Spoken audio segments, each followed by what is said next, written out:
September 2008. Lehman Brothers collapsed on a Monday morning. By that afternoon, banks stopped trusting each other. Credit markets seized, and suddenly, the world discovered that the entire global financial system was sitting on top of something most people had never even heard of. Derivatives. Not stocks. Not bonds. Something else entirely. Complex financial instruments connecting every bank, every institution, every economy on Earth through a web of promises so tangled that nobody, not even the people trading them, fully understood how it all fit together. Before we dive in, I want to know, where are you watching from? Drop your country, city, or state in the comments. It helps me understand who's paying attention to what's coming. And trust me, what's coming affects every single one of you, no matter where you live. The notional value of that derivatives market in 2008. About $600 trillion.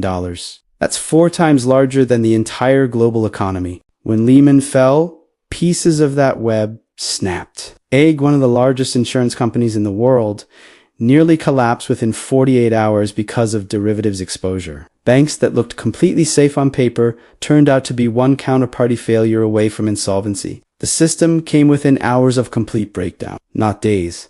Hours. Governments had to inject trillions in emergency funding to prevent total meltdown. They stabilized things, passed regulations, promised they'd fix the problem, promised it would never happen again. But here's what nobody wants to admit. Today, in 2025, the derivatives market hasn't shrunk. It's grown. The notional value now exceeds $730 trillion, with nearly 80% consisting of interest rate derivatives. That's 10 times global GDP. And the same fragility that nearly destroyed everything in 2008 is still there, embedded in the architecture, waiting for the right trigger, waiting for the moment when everyone tries to exit simultaneously and discovers the exits don't work anymore. This isn't about whether derivatives are good or bad. Farmers use them to hedge wheat prices. Airlines use them to lock in fuel costs. Corporations use them to manage currency risk. That's not the problem. The problem is, what happens when a market this large, this interconnected, and this opaque faces stress? Because the question isn't if another crisis hits. The question is, what happens next when it does? And whether the tools that barely worked in 2008 can work again in 2025 when everything moves faster, when leverage is higher, and when central banks have already fired most of their bullets. Let me show you what derivatives actually are, why the market is so massive, and why $730 trillion in notional value is both meaningless and terrifying at the same time. Because this is where the confusion starts and where the real danger hides. A derivative is a contract whose value derives from something else. An underlying asset could be a stock, a bond, a commodity, a currency, an interest rate. Anything. The derivative itself isn't the asset. It's a bet on what that asset will do in the future. The simplest example is a futures contract. A farmer agrees to sell wheat 6 months from now at a fixed price. A baker agrees to buy it at that price. Both are hedging against uncertainty. The farmer locks in revenue. The baker locks in costs.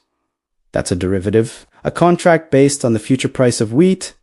Simple, transparent, useful, but modern derivatives aren't wheat futures negotiated between a farmer and a baker. They're synthetic, layered, and interconnected in ways that create systemic risk that can bring down the entire financial system in days.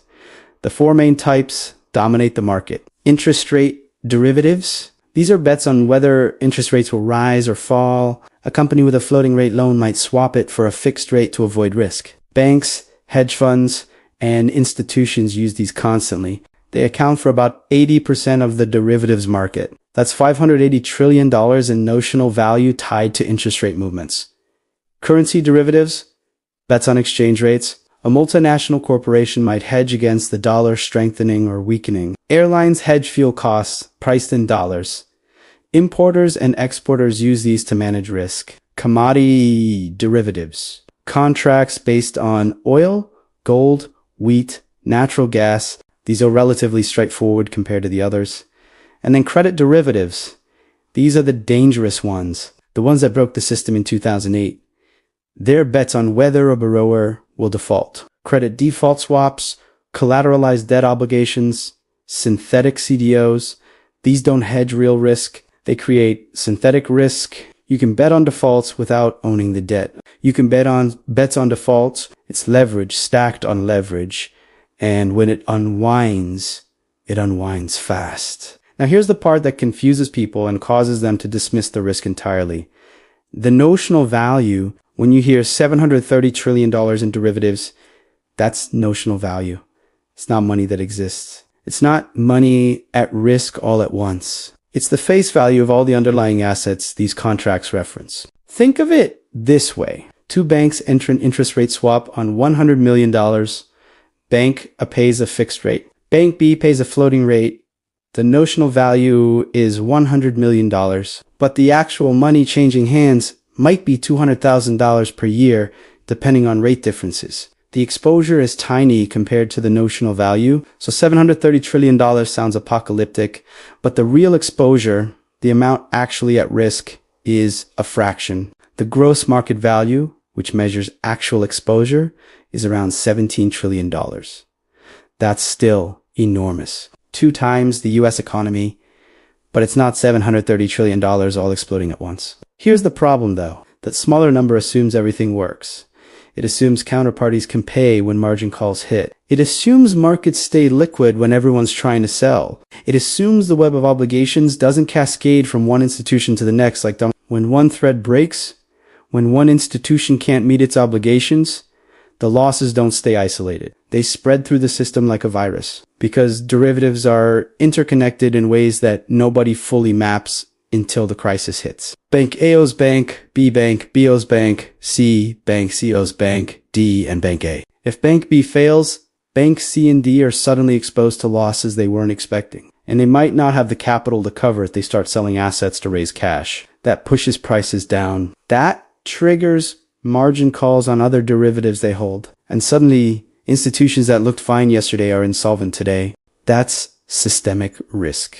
That's what happened in 2008 when Lehman collapsed and AIG nearly followed 48 hours later. The notional value didn't matter.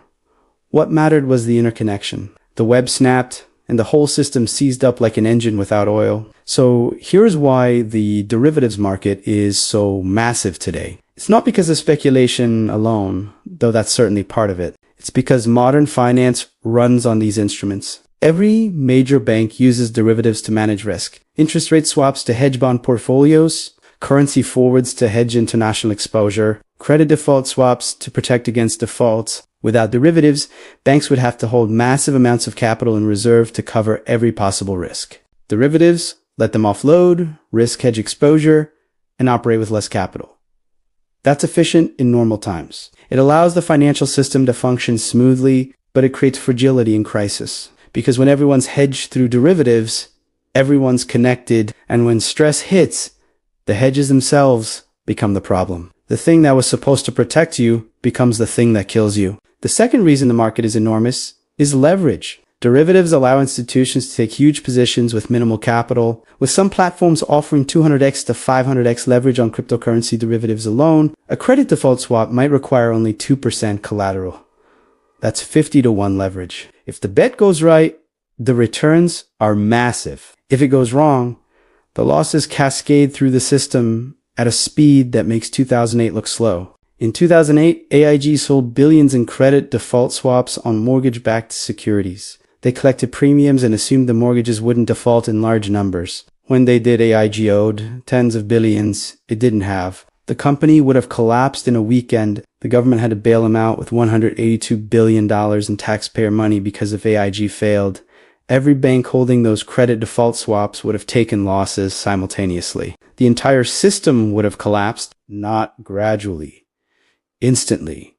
That's the time bomb ticking right now. Not the notional value that makes headlines, the leverage and interconnection hiding inside it, waiting for the trigger that sets off the cascade. So if $730 trillion in derivatives is lurking in the system, what could actually set it off? What's the trigger that turns theoretical risk into real catastrophe? History and recent research give us 3 scenarios, and all 3 are more likely now than they were in 2008, with banks' derivatives holdings significantly increasing systemic risk.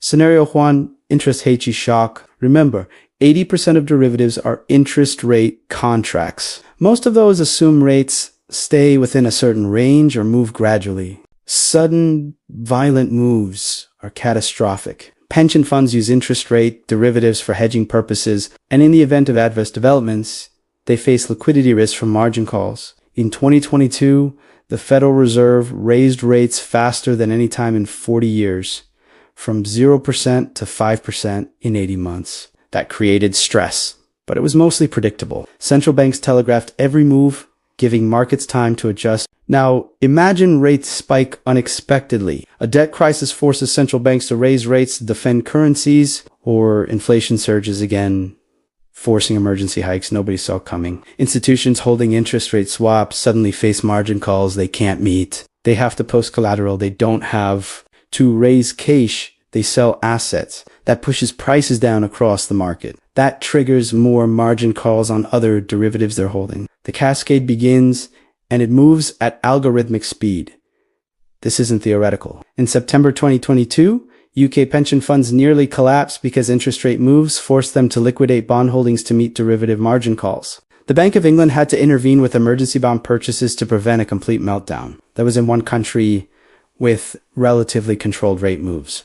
And it still nearly broke the system. Imagine that globally, with central banks unable or unwilling to intervene because they're fighting their own battles. Scenario 2: credit event cascade. The credit derivatives market exists to hedge default risk, but it's also used for speculation on a massive scale. You can bet on defaults without owning the debt. You can bet on whether entire countries will default. In 2008, Lehman Brothers failed. Credit default swaps on Lehman debt had a payout, but many institutions that sold those swaps didn't have the money. AIG was the biggest. They'd sold protection, assuming payouts would never come all at once. When they did, AIG couldn't cover it. Now imagine a major sovereign default. Italy, which owes over $3 trillion. Or a wave of corporate defaults in a recession when highly leveraged companies can't refinance debt. Credit default swaps trigger. Sellers can't pay. Buyers don't get paid. They can't meet obligations on other derivatives. Banks start failing. Contagion spreads across borders in hours, not days. And here's the terrifying part that regulators discovered in 2008 and still haven't fully solved. The credit default swap market is opaque. Nobody knows exactly who owes what to whom until the default happens and everyone starts demanding payment. In 2008, regulators didn't know AIG was the counterparty to half the financial system until it was almost too late. The same opacity exists today. We've added some clearing requirements, some reporting requirements, but the fundamental problem remains. If the trigger hits, we'll discover interconnections we didn't know existed. By then, it's too late to prepare. It's too late to prevent the cascade scenario 3, liquidity freeze. Derivatives require continuous liquidity. Margin calls have to be met daily. Collateral has to be posted. If markets freeze, if cash becomes unavailable, if institutions can't sell assets to raise funds, the system seizes up completely. This almost happened in March 2020. Markets collapsed so fast that liquidity vanished. Treasuries, the safest, most liquid asset on earth, couldn't be sold without taking massive discounts. The Federal Reserve had to inject $4 trillion in weeks to keep the system functioning. They had to buy everything. Corporate bonds, municipal bonds, even junk bonds through special vehicles. Now, imagine that happens again. But central banks have less room to act. Interest rates already elevated, balance sheets already bloated from previous crises. Political opposition to bailouts stronger than ever after 2008 and 2020. If liquidity freezes and no one steps in with unlimited money, derivative margin calls can't be met. Institutions default on their obligations. Counterparties take losses they can't absorb. The cascade begins, and because derivatives are global, traded 24 hours a day across every time zone, the freeze spreads across borders instantly. Currency markets seize. International payments stop. Trade halts.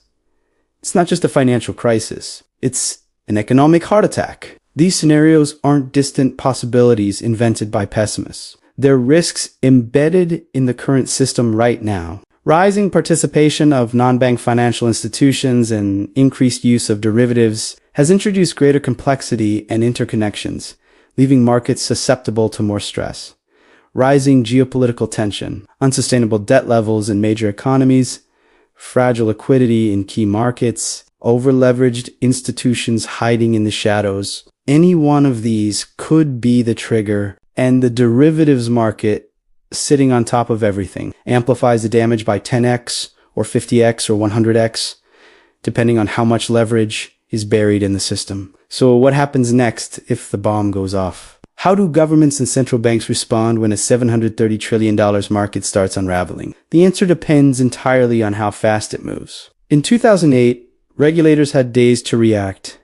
Lehman failed on a Monday. By Wednesday, the panic was spreading. By Friday, AG needed a bailout. Markets were collapsing, but institutions had time to assess the damage, coordinate responses, and deploy capital. But in 2025, the speed is different. Algorithmic trading executes millions of transactions per second. Margin calls trigger automatically. Collateral demands hit instantly across multiple institutions simultaneously. A cascade that took days in 2008 could take hours now. Maybe minutes for certain products. So the first response would have to be emergency liquidity. Central banks open the floodgates. The Federal Reserve activates swap lines with other central banks. Unlimited dollar liquidity flows into the system. Banks get access to emergency lending windows. Collateral requirements are loosened. Margin calls are delayed by regulatory order. The goal is to stop the cascade by making sure no institution fails purely from lack of cash. Make sure everyone can meet their obligations, at least temporarily. This worked in 2008. It worked in 2020 during the panic, but it requires central banks to act with overwhelming force immediately. No hesitation, no debate. And there's a problem. Central banks in 2025 have less ammunition. With the Federal Reserve reporting $114.3 billion in net losses in 2023 and $77.6 billion in 2024, primarily due to valuation losses. In 2008, the Fed cut rates from 5% to 0%. They had room to ease dramatically. In 2020, rates were already near zero, but they could still print unlimited money without immediate consequences because inflation was dormant. In 2025, rates are higher, around 4.5%, but inflation is still a threat lurking in the background. If central banks cut rates to zero and print trillions, inflation could spiral out of control within months. Currencies could collapse. They're trapped between two disasters. Damned if they do, damned if they don't. Let the derivatives market collapse and you get depression. Print unlimited money and you get hyperinflation. Pick your poison, and political will is weaker than it's ever been. In 2008, bailouts were controversial but accepted as necessary. By 2010, public anger was immense. The Tea Party movement, Occupy Wall Street, both were reactions to the perception that banks got saved while ordinary people lost homes and jobs. Another round of bank bailouts in 2025 would trigger political upheaval on a scale we haven't seen. Populist movements would explode on both left and right. Trust in institutions would crater further. Central banks might hesitate. Governments might refuse to authorize the spending. Congress might deadlock. And that hesitation, even for 48 hours, could be enough for the cascade to become unstoppable. The second response would be forced restructuring. If liquidity isn't enough, if institutions are actually insolvent and not just illiquid, governments step in with forced mergers, nationalizations, and bailouts with conditions. Failing banks get absorbed by stronger ones. The government takes equity stakes. Derivative contracts get restructured under emergency powers. Losses are imposed on shareholders and bonds. This is what happened with AIG. The government took 80% ownership, restructured the company over several years. Eventually got repaid when they sold the shares. But AIG was one institution with clear systemic importance. Imagine this happening to 10 or 20 major banks simultaneously across multiple countries. Imagine derivative contracts worth trillions getting restructured under emergency authority. Who takes the losses? Pension funds holding bank bonds, insurance companies that own bank debt, retail investors with brokerage accounts. The political fight would be brutal and public. Every decision about who gets saved and who takes losses becomes a referendum on capitalism itself, on whether the system is rigged, on whether we even want to save it. And while that fight happens in Congress and parliaments around the world, the economy grinds to a halt. The third response would be regulatory intervention. Governments suspend derivative trading, imposed capital controls to prevent money from fleeing, freeze certain markets entirely. Force institutions to hold positions instead of liquidating. This is the break glass option, the nuclear option. In 2008, regulators considered closing stock markets for a week to stop the panic. They didn't have to because other interventions worked. But if derivatives markets are cascading and liquidity is unworking and institutions are failing faster than governments can restructure them, shutting down trading might be the only option left. The problem is derivatives are global, traded on exchanges and over the counter in every major financial center. Closing US markets doesn't stop European or Asian institutions from failing. Coordination is required between dozens of countries. And in a crisis, coordination is nearly impossible. Countries act in their own interest first. Currency controls go up, capital flows stop. The global financial system that was integrated for decades fragments in days. What was one market becomes isolated national markets. And in that fragmentation, trade collapses. Supply chains break. Companies can't get paid for exports. The financial crisis becomes an economic depression that persists for years. Here's the nightmare scenario, the one that keeps serious people awake at night. A credit event triggers derivative failures. Central banks inject liquidity, but it's not enough because the problem is solvency, not liquidity. Institutions start failing. Governments intervene, but political opposition delays decisive action. Markets freeze. Derivative contracts can't be honored. Counterparties take losses that wipe out their capital. Contagion spreads across borders faster than regulators can respond. Central banks print money to stabilize things, but inflation surges immediately. Currencies weaken. Capital flees to whatever looks safe.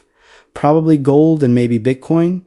Governments impose controls. Global trade collapses. The real economy, which was fine before the crisis started, gets dragged into depression because the financial system can't function anymore. That's what happens when a $730 trillion market unravels and the tools to stop it don't work. It's not the notional value that destroys the economy.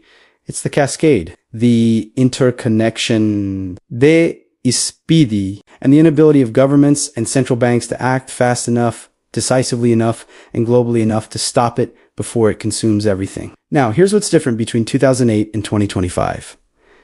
In 2008, the problem was concentrated. Subprime mortgages in the United States, housing market collapse, credit default swaps on mortgage-backed securities. It was enormous, but it was specific. Regulators could target the problem. They bailed out IG stabilized housing markets through various programs, bought toxic assets from banks. The crisis was mostly contained to finance. The real economy recovered relatively quickly within 2 years for most sectors. In 2025, the vulnerabilities are everywhere. Sovereign debt is higher, corporate debt is higher, household debt is higher, and all of it is connected through derivatives with non-bank leverage that could amplify systemic risks. An interest rate shock doesn't just hit one sector. It hits everything simultaneously. A credit event doesn't stay contained to one country or one market. It cascades globally in hours, and the speed at which it moves is faster than any regulatory response can match. Even with all the reforms implemented after 2008, while sectors that saw substantive reforms such as banks and derivatives proved to be resilient during the pandemic, areas of non-bank financial markets that were not fundamentally reformed after the financial crisis broke down and relied on the same Federal Reserve emergency programs. We patched the holes we could see, but new holes opened in places we weren't looking. So when the next crisis hits, and it will be because the fragility is structural and mathematical, the question isn't whether central banks will intervene.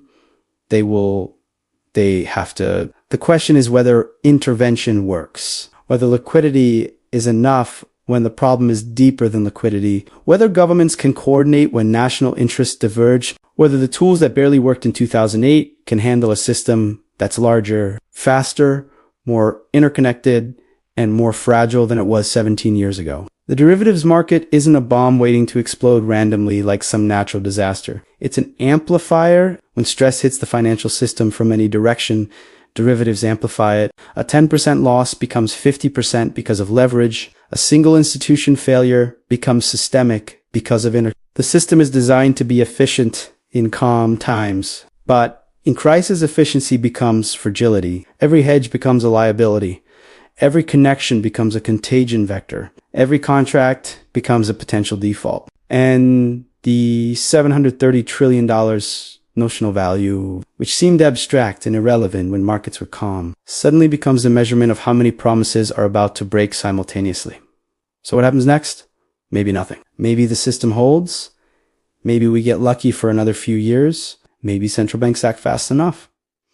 Maybe governments coordinate effectively. Maybe liquidity is enough. Maybe the cascade never starts. Or maybe the trigger hits tomorrow. Interest rates spike unexpectedly. A major sovereign defaults. Liquidity freezes in a key market. Derivative margin calls cascade from one institution to the next. Institutions fail. Central banks intervene but hesitate because of political pressure or inflation fears. Governments fight over who takes losses while the crisis accelerates. Markets fragment. The global financial system, built on $730 trillion in promises, discovers that promises aren't enough when everyone tries to collect at once. The 2008 crisis taught us the system is fragile. The response taught us central banks can stabilize it if they act without hesitation. But 2025 is testing whether that lesson still applies, because the system is bigger now, the leverage is higher, the interconnections are tighter, and the tools to fix it are weaker than they were before. The derivatives time bomb isn't hypothetical. It's structural, it's mathematical, and it's waiting for the next crisis to show us whether $730 trillion in notional value really is just a number on a screen, or whether it's the measure of how far and how fast we can fall when trust breaks and the cascade begins. If this opened your eyes to what's actually lurking beneath the surface of global finance, if you finally understand why this matters more than whatever headlines are distracting everyone today, then subscribe. Because when the next crisis hits, when derivatives start cascading and central banks are scrambling and politicians are arguing about who to save, you'll want to understand what's happening and why. The answers aren't hiding in the future. They're written in the pattern, and I'll show you where to look.